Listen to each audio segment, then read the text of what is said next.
निरसा गांजा तस्करी मामला आपको याद ही होगा। इसका खुलासा हमने ही किया था। सीआईडी एडीजी अनिल पाल्टा आज दूसरे दिन भी आरोपियों से पूछताछ कर रहे थे। एडीजी ने आज 4 आरोपियों से पूछताछ की। न्यूज 11 भारत से खास बातचीत में एडीजी अनिल पाल्टा ने कहा कि 7 से 8 महीने में चार्जशीट दायर की जाएगी। निरसा गांजा तस्करी प्रकरण का मामला जो है वो अंतिम तौर पे अगर कहें कि जांच जो है पहुंच गई है और इस मामले की एडीजी सीआईडी अनिल पाल्टा जी लगातार इस मामले की जांच भी कर रहे हैं। इसमें जो आरोपी हैं उनसे पूछताछ भी उन्होंने किया है और कहें कि पिछले 2 दिनों में वो धनबाद में रहकर इस पूरे मामले में अंतिम निष्कर्ष पे पहुंचने की कोशिश कर रहे हैं। हालांकि ये मामला काफ़ी हाई प्रोफाइल है। चलिए जरा सा सर से ही बात करते हैं कि इस मामले में अभी तक सीआईडी कहां तक पहुंची है और कब तक इस केस का जो है उद्भेदन हो जाएगा। सर, सबसे पहले तो इस केस को जिस तरह से आपने टैकल किया और रांची से पहुंचे, केस अभी तक कहां पहुंचा और कितने आरोपी से पूछताछ हुई? देखिए, करीब 4 आरोपियों से पूछताछ हुई है और बाकी जो पुलिस टीम है उससे भी पूछताछ हुई है। केस के ब्रॉड आउटलाइन तो क्लियर हैं बिल्कुल ही, और जो थोड़े बहुत गैप हैं इन्वेस्टिगेशन में वो भी हम लोग पूरा करेंगे। पेपर वर्क पूरा करना है, उसके बाद ही हम लोग चार्जशीट का निर्णय लेंगे। 3 आरोपी जो इसमें थे, तिवारी, चौधरी और ठाकुर, इन तीनों के अलावा चौथा व्यक्ति जो पूछताछ हुई है वो है राजीव राय, जो बंगाल का है। तो ये सभी कोयला तस्करी से जुड़े हुए रहे? हाँ, कोयला तस्करी से जुड़े। पुलिस में किन पुलिस वाले से? देखिए, ये मैं आपको नहीं डिस्क्लोज करूँगा, बट जो लोग रेलेवेंट हैं जांच के लिए उनसे हमने पूछताछ की है। अभी और लोगों से भी करनी जी। एसडीपीओ से भी हुई है और जो निलंबित थाना प्रभारी उनसे भी हुई है जी। मामला कहा जा रहा है कि जब यहाँ तत्कालिक एसएसपी किशोर कौशल जी थे तो पूछताछ उनसे भी होगी? उनसे भी होगी जी। केस में कहा जा रहा है कि जब प्लांट किया गया फेक केस, तो स्वाभाविक कि बड़े पुलिस अधिकारियों के बिना जानकारी में क्या ऐसा संभव है कि कोई नहीं? देखिए, ये पॉइंट पे अभी इन्वेस्टिगेशन बाकी है, तो अभी मैं कमेंट नहीं कर पाऊंगा उसके ऊपर।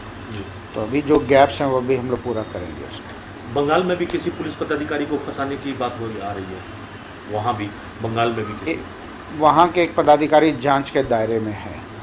जांच के दायरे में तो उन्होंने इस कोयला तस्करों से उनके भी संबंध रहे? वो जांच का विषय है। जांच का विषय।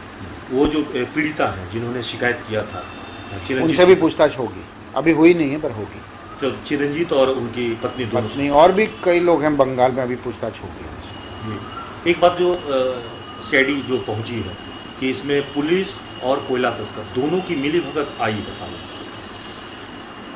देखिए, कहीं तो पुलिस के स्तर से त्रुटि हुई है, वो मैं त्रुटि का भी आपको खुलासा नहीं कर सकता हूँ, बिकॉज मैटर अंडर इन्वेस्टिगेशन है। तो हम लोग जब जांच करेंगे तो इसका कोई पहलू ऐसा नहीं है जिसको हम अनटच्ड छोड़ेंगे। हम पूरी जांच करेंगे इसकी, तभी कोर्ट के सामने जाएंगे। जी। ये ऐसा नहीं लग रहा कि पुलिस के साथ पर एक बड़ा बट्टा लग गया इस मामले में? देखिए, गलती तो हुई है और उसी को सुधारने के लिए सीआईडी इसकी जांच करके सच्चाई तक पहुंच रही है। कब तक ये सर आ जाएगा पूरी रिपोर्ट, जांच रिपोर्ट आपको सरकार? हम लोग टारगेट कर रहे हैं इन अबाउट 4-5 मंथ्स इसकी चार्जशीट फाइल करने के लिए। जी। तो आपने सुना, ये थे एडीजी सीआईडी जिन्होंने स्पष्ट शब्दों में कहा कि ये मामला जो है तार्किक अंजाम तक पहुंचेगी। और तार्किक अंजाम का मतलब यह है कि जो भी संबंधित पक्ष हैं उन सभी से पूछताछ होगी। वरीय पुलिस अधिकारी जो उस वक्त में तत्कालिक एसएसपी रहे हैं किशोर कौशल, उनसे भी पूछताछ होगी। और एक तरह से इन्होंने कहा है, डेडलाइन भी दिया है कि 4 से 5 महीने तक पूरी केस की चार्जशीट हो जाएगी। यानी हम उम्मीद करते हैं कि जो भी आरोपी हैं वो आज नहीं तो कल सीआईडी के गिरफ्त में होंगे। सहयोगी कुंदन के साथ अभिषेक कुमार, न्यूज 11 भारत, धनबाद।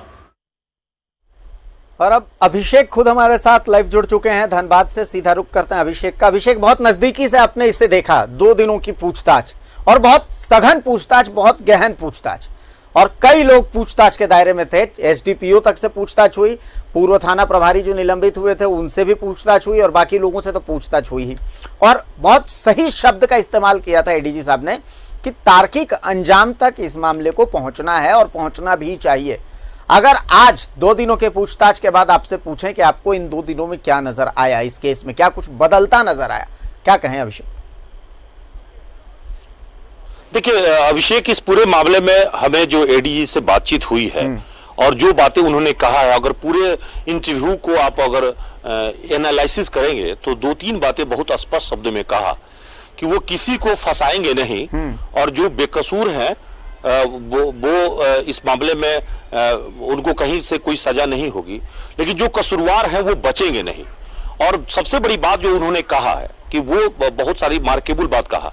एक तो उन्होंने स्वीकार किया कि पुलिस के साख पर बट्टा लगी है, ये बात उन्होंने शिद्दत के साथ स्वीकार किया कि इस घटना में जिस तरह से पुलिसकर्मियों की मिलीभगत सामने आई। दूसरा बड़ी बात उन्होंने स्वीकार किया कि कोयला तस्कर बंगाल से लेकर झारखंड, स्पेशली धनबाद, यहाँ के कोयला तस्करों की जो है मिलीभगत सामने आई। क्योंकि आप देखिए कि ये तीनों जो इन्फॉर्मर पकड़े गए, जो पुलिस के लिए इन्फॉर्मर का काम करते थे, ये भी कोयला तस्करी से जुड़े हुए रहे हैं।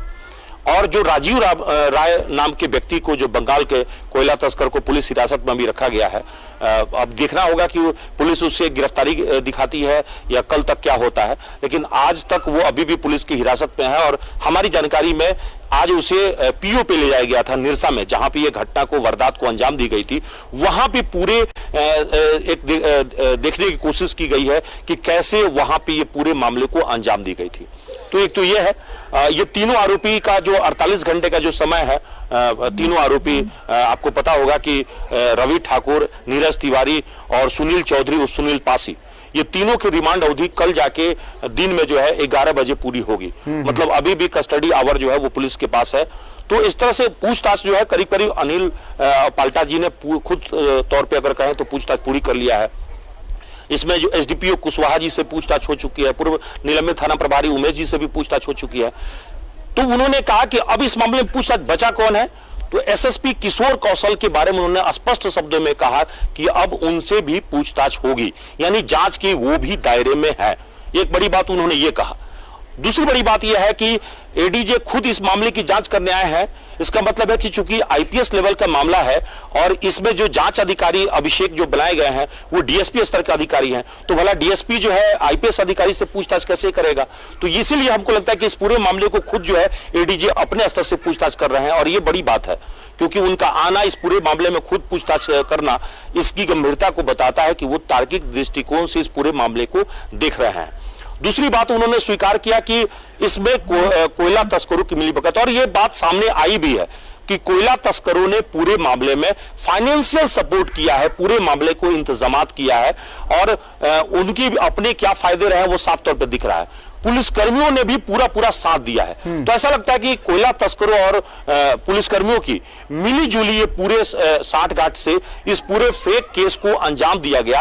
अब इसमें देखना है कि दोनों को फायदा क्या हो रहा था, दोनों के हित क्या हो रहे थे, क्योंकि बिना मोटिव का कोई घटना होती नहीं, बिना इंटेंशन का कोई घटना होती नहीं है। इसका मतलब यह है कि ये इंटेंशन बहुत इंपॉर्टेंट है और इसी इंटेंशन को सभी चीजों को देखी जा रही है। इन तीनों कोयला तस्करों का इंटेंशन साफ दिखता है कि आला पुलिस अधिकारियों से अगर इनकी हो जाए तो झारखंड से लेकर बंगाल तक इनको जो सुविधा मिलना चाहिए वो मिल सकता था, या बंगाल के जो कोयला तस्कर है ये जो लाभ पाना चाहते थे उसके आधार पर मिल सकता था। लेकिन सवाल यह है कि ये करवा कौन रहा था। तो बंगाल के एक पुलिस अधिकारी के बारे में उन्होंने इशारा किया कि वो जांच के दायरे में है। अब देखना यह होगा कि एडीजी साहब बंगाल के जो पुलिस अधिकारी हैं उनसे वो पूछताछ किस आधार पर, चूंकि वो दूसरे स्टेट का मामला है तो क्या उसकी सहमति वहां के स्टेट से मिलेगी नहीं मिलेगी, ये देखने वाली बात होगी। दूसरा है कि जो पीड़िता है, जो इस मामले में शिकायतकर्ता कह सकते हैं आप, ईसीएल कर्मी की पत्नी जो बंगाल में पुलिसकर्मी है, उनसे भी इस मामले में जानकारी ली जाएगी, पूछताछ की जाएगी और ईसीएल कर्मी से भी पूछताछ होगी। एडीजे ने यह भी स्पष्ट किया कि 3-4 और लोग हैं इस मामले में जिनसे पूछताछ होना है और उन्होंने एक डेडलाइन दिया कि 4 से 5 महीने के अंदर में चार्जशीट दाखिल हो जाएगी।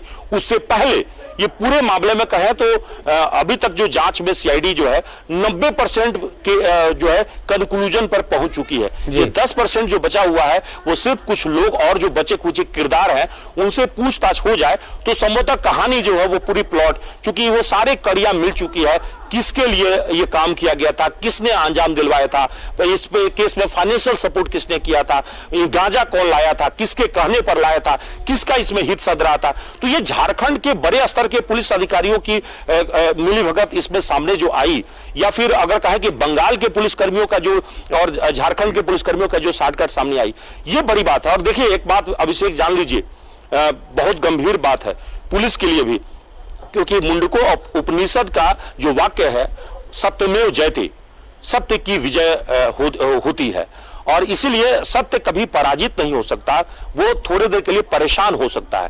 और यही बात यहाँ पे दिखाना होगा धनबाद के स्तर पर है, और कहीं झारखंड पुलिस के लिए, कि वो ये साबित करे कि बेगुनाह जो है चिरंजीत को, जिस तरह से बेगुनाह व्यक्ति को जेल भेजा गया और जिस तरह से फेक केस प्लांटेड किए गए, उसमें जो भी आरोपी हो उनको सजा मिल सके। और ये बात एडीजी ने आज विश्वास दिलाया कि इस मामले में जो दोषी हैं वो बख्शे नहीं जाएंगे, और सभी लोगों से पूछताछ होगी, चाहे जो भी हो। जी जी, चलिए, शुक्रिया अभिषेक, शुक्रिया अभिषेक, आपका बहुत बहुत शुक्रिया कि आप जुड़े और जो 2 दिन की पूछताछ का मजमून था काफी हद तक आपने सामने रख दिया, और जिस तरीके से आपने बताया तो हम भी उम्मीद करते हैं कि इस मामले में अब इंसाफ बहुत जल्दी सामने आएगा।